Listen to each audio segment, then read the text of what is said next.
Halos napulo ka mga magtutudlo nga magsilbi unta isip electoral board sa Cotabato City ang nag-back out sumala sa COMELEC. Atong sayro ng detalye niini sa report ni Efren Mamak nga live manukad sa Cotabato City. Efren. Sara, hinuon gipaniguro sa COMELEC nga andam sila kung doon na pay laing electoral board nga mo back out sa adlaw mismo sa eleksyon. Anaa sa halos napulo matud pa ka mga magtutudlo nga magsilbi unta isip electoral board karong National and Local Elections 2025 sa Cotabato City ang nag-back out. Una pa man gipahigayon ang final testing and sealing sa mga automated counting machine o ACM adlawng Miyerkules. Gikumpirma kini mismo ni Cotabato City Election Officer Attorney Dindo Maglasang.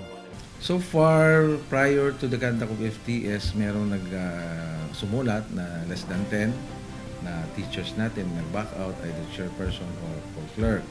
So when the FTS conducted the other day, ang ginawa natin is nag-augment kami ng PNP personnel also trained with the ACM. Dugang sab sa COMELEC, posible matud pa kining madugangan sa mismong adlaw sa piniliay. Apan, gipaniguro ni ini nga andam sila kung ugaling mahitabo kini.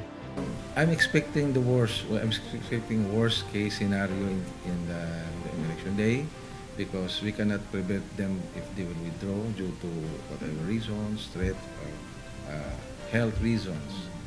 So with that, ready naman kami ng aming contingency plan. Now we are coordinating with our uniformed personnel who also will train so far ACM and also duly certified by the DOST or MOST here in Bago.